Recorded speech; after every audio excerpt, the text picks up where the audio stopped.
I don't know what it is about a work trip that catches my eye so much, but after having a chance to go to Honolulu, Hawaii, of all places for free, I knew that I'd love this lifestyle for a very long time. And with the stresses of going on a work trip, I have found an extremely effective business trip edition of What's in My Wallet. So in this video, we're going to be breaking down the key components of the expenses you'll have when going on a business trip, the cards that I'll be bringing along for this trip, and also why certain cards are in the setup and why others aren't. So before we begin, I wanted to take a second and talk about the wallet that's carrying all of my cards. This is the Exeter Parliament wallet, but with a special attachment on the back. That attachment being a spot for an Apple AirTag. Having an AirTag on the back of my wallet definitely puts my mind more at ease when on the road, knowing that I could use features on my iPhone to quickly locate where exactly my wallet was. I can't tell you how many times I've scrambled all around my house looking for it, let alone worrying about it on a business trip, so definitely a great feature to have on the road. Moving on, before I start showcasing the cards that I took with me on the road,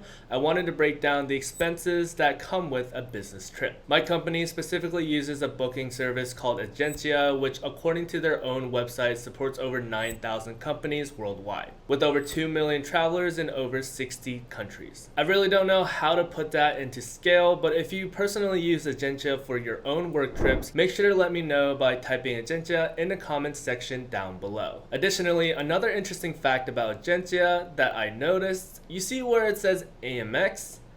Yeah, that's American Express. Anyways, I use Agencia to book my flight and hotel, which is going to be your two most expensive expenses on a trip. I don't know if this is how all companies are set up through Agencia, but normally my company will directly pay for my flights, while for my hotel, I pay for it first, and then get reimbursed after the trip. The same is applied for all of my other travel expenses, such as booking a rental car and or booking rideshare apps, and also whatever food I buy from restaurants during my trip. For the first card that I carry with me on my business trip is my Hilton Honors Surpass card. It's a $150 annual fee credit card with American Express that helps you earn 12x back on points on Hilton hotels, 6x on restaurants, gas stations, and supermarkets, 4x on US online retail purchases, and then 3x on everything else. The main reason for bringing this card along is for the automatic Gold Elite status with Hilton that can guarantee me great perks when staying at Hilton properties, and the earnings multipliers on categories that I generally spend money on while on a trip. Back in May of this year, I spent a week in Honolulu, Hawaii, and my Gold Elite status was super useful. In addition to that, earning 80% more bonus points on stays means I'm earning an equivalent 15x on Hilton hotel stays. I was also awarded an upgraded room on a higher floor with a nicer view. Plus, since it was a Hilton Garden Inn, the receptionist let us choose either the food and beverage credit or the points credit, and after hearing that the food and beverage credit is $15 per person per day and can be used at the gift shop next door, I opted for that instead and was able to get $150 worth of free Hawaiian gifts for friends and family, essentially meaning I prepaid the annual fee and instead got $150 in gifts. The next card that I brought with me on my trip is the Capital One Venture X. The Venture X is a $395 annual fee premium travel credit card that helps you earn 10x on hotels and car rentals, 5x on flights, and then 2x on everything else. Keep in mind that the 10x on car rentals and hotels and 5x on flights are through Capital One's travel portal only. The main reason is probably not what you'd expect from a premium travel credit card, given that my hotel and flights were booked through Agencia rather than Capital One. The main reason I brought it along was one, because it earns 2x back on any purchase that doesn't fall under any other category from any of the other cards that I brought on this trip, and two, to access airport lounges while traveling to Hawaii, which I got a chance to do so not only from my home airport BWI, but also in Denver to check out the latest Capital One lounge, which I'd argue ranks second amongst the three current Capital One lounges, with the one in DFW still taking first and the one in IAD taking third. Make sure to subscribe for future content where I break down the perks and downsides to all three Capital One lounges. In addition to the benefits that I just talked about, the Venture X also offers TSA/global entry credit so that I'm able to travel through airport security rather fast, and comes with a $300 travel credit and 10,000 bonus points every anniversary that helps offset the $399 $95 annual fee entirely. The next card that I brought with me on this trip to pair with the Capital One Venture X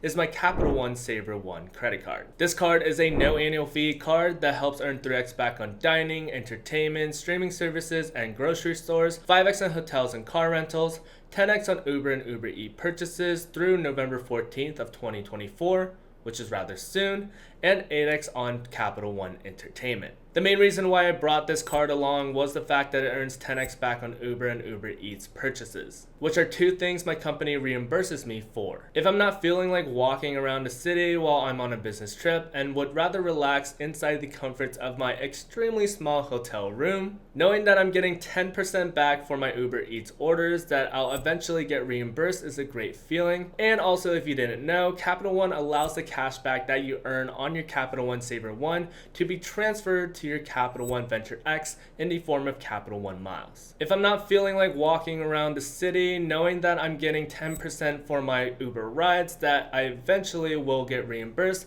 is also a great feeling too. That's why I brought the Capital One SavorOne. For my next and final card that I bring with me whenever I do travel for business, it's the Chase Sapphire Preferred, which sounds confusing, I know, as I have proclaimed that in the past that I don't typically have the CSP in my wallet on a normal basis, but it does have its merits when I travel for work. The CSP, or the Chase Sapphire Preferred, is a $95 annual fee mid-tier travel credit card that helps earn 5x back on travel, 2x on other travel, 3x on dining, online grocery stores and streaming services, and then 5x on Lyft rides. In addition to that, it does come with complimentary access to Dash Pass. And the main reason I bring it along is to have another option for a credit card that has no foreign transaction fees and earns points in dining and rideshare services. And I try not to bring all of the credit cards that I own, especially the ones that are in my normal what's in my wallet setup, because I have this irrational fear that there's a possibility that I'll lose my entire wallet during my trip and thus losing all access to money during and after my trip. With this irrational fear, I do admit that I don't actually carry my Chase Sapphire Preferred in my wallet when I'm outside the hotel, but rather keep it in my suitcase just in case I do somehow misplace my wallet. Additionally, other items that do come in the form of card forms that aren't actually credit cards that I do carry with me during my trips are my driver's license, which is typically only used at the airport through security, and finally a Wells Fargo debit card in case for whatever reason I do need to pull out cash while on my trip. And that pretty much wraps up this What's in My Wallet video, business trip edition. In terms of future trips I have lined up, I am going to Chicago in September and Hawaii in November again. And with that, thank you so much for watching as always. Stay safe out there, everybody.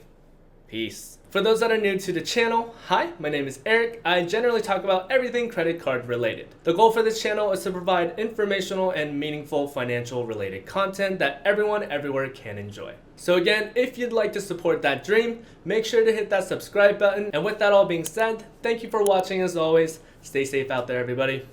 Peace.